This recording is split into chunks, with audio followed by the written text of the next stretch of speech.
everyone.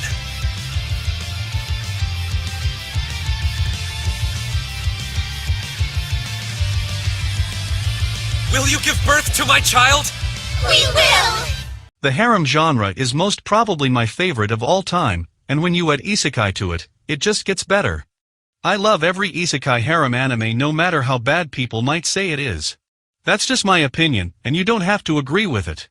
And for that love for these two genres, today I bring a list of top 10 best isekai harem anime. This list is completely based on my own personal opinion, so maybe it won't be to your liking. Anyways, before we start, be sure to subscribe and turn on all notifications to never miss upcoming videos.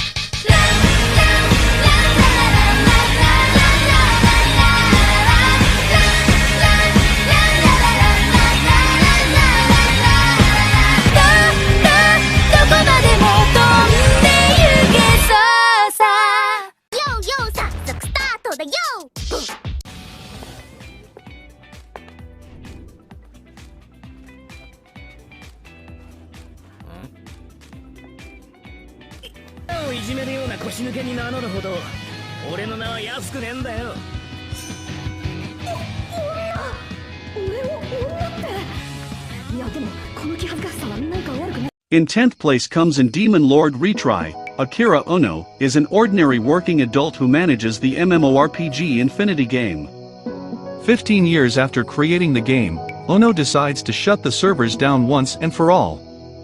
However, as the clock strikes midnight, he somehow finds himself in the body of middle-aged Hakuto Kunai, Infinity Game's Demon Lord. Soon after his mysterious transportation, he witnesses the demon Griol chasing after a little girl named Aku.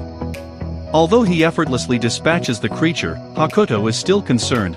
After all, he does not remember creating the girl or the demon. Doubting whether he truly is in the world of his creation, Hakuto decides to investigate. In his journeys he meets several girls and somehow all of them falls for him or like him. In 9th place is Ari Furita. From commonplace to world's strongest, the ordinary life of 17-year-old otaku Hajime Nagumo is disrupted when he and his classmates are summoned to a fantasy world and tasked with saving mankind. While his classmates are gifted with impressive abilities useful in combat, Hajime is belittled for only gaining an inferior transmutation skill that lacks any real offensive power. But betrayed by his friends and fighting with monsters turned him into a being most powerful than anyone. Moreover, now he has a harem of girls who are fond of him.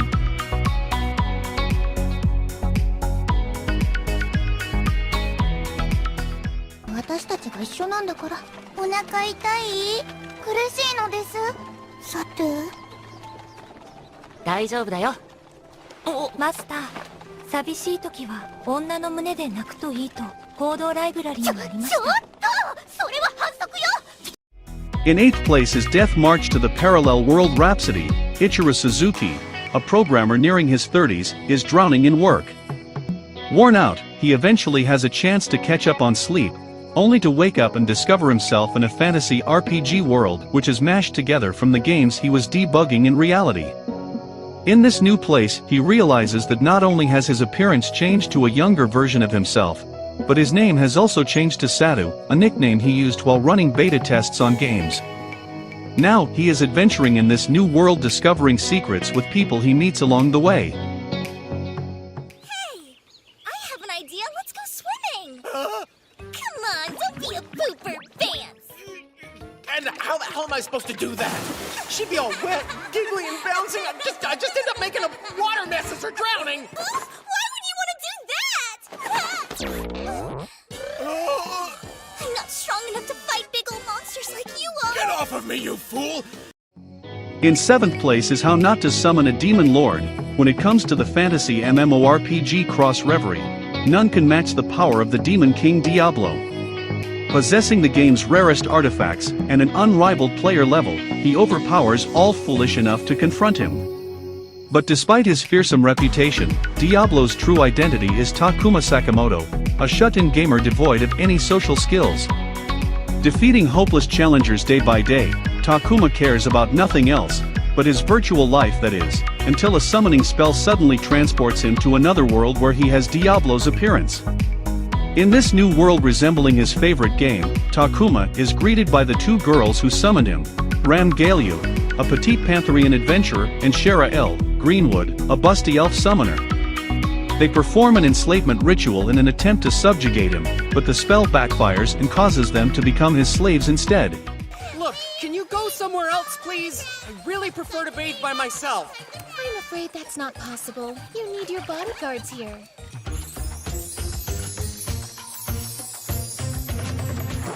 What? No way those bears will get to you now. I'm starting to think there are no bears!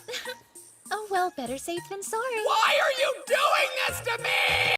In 6th place is the Master of Ragnarok and Blesser of Einherjar. Some urban legends are best left untested. Yuto Sua gets more than he bargained for when he joins his childhood friend Mitsuki Shirmoya in testing out an urban legend. When he uses his phone to take a picture of himself with the local shrine's divine mirror, he is whisked off into another world, one heavily steeped in the lore of the Old Norse myths. In 5th place is Outbreak Company. Shinichi is your average high school boy who has a crush on a girl. After rejection, he tries to find a way to replace the deep hole in his life. Becoming an otaku isn't exactly the best way to get over a rejection, but he chooses anyways. After he does manage to get a job, it's here where we find out his in-depth knowledge about various anime, manga, and Japanese culture. In many ways, the show takes this idea and twists it around in a way that is fun and entertaining. The fact that Shinichi plays the role of an otaku can be stereotyped as a boy who spent a lot of time in front of the TV. And in fact, he does, but not only in front of a television, but also on the web with his knowledge of various anime or manga and even erage.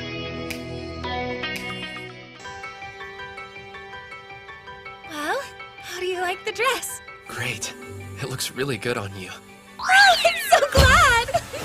You're making me blush, though. Hey. Just one thing. I only want you to wear it for me. I want it to be something special between us. Alfie, will you please have my child? Yes. In 4th place is Conception. This show is about pregnancy, that's right. A show that literally has a plot about pregnant characters, and it's actually bad. Our main protagonist is transferred to another world with his cousin where he is tasked with saving that world, and he has to do it by making children's. We have 13 girls in his harem, and a bear. You will know when you watch. In 3rd place is Overlord, the mighty and supreme ruler of Nazarick Ironzilgaon. He is one of the most badass protagonist and king I've ever seen, and I love this anime a lot. He even has his own harem with beautiful girls and all of them are fond of him. Too bad he's all bones and no boner.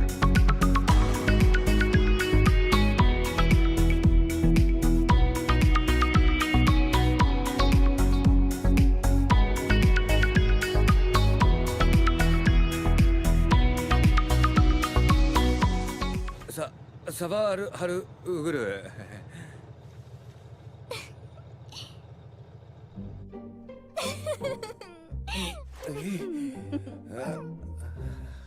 待て窮屈なんだよどいてくれ羨ましすぎます隊長いいから降りろあらあだほら少女に触るな触んなって羨ましいっす嬉しくねえし In 2nd place is Gate. Gate is one of those series that pleasantly surprised me. I started watching Gate when I had no more Isekai to watch because Gate has an old main character who is 33 years old, but to my surprise it was still pretty enjoyable to watch, and moreover the main character is surrounded by a harem of girls each who cares for him. I love you. And I want you to know it. Okay?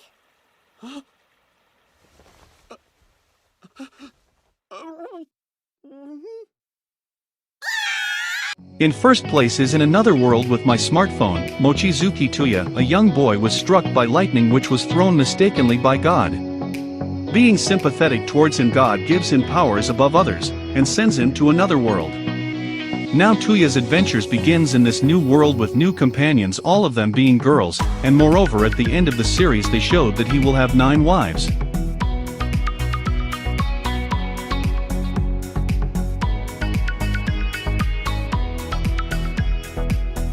Alright guys, that's it for today's video. I hope you enjoyed this list.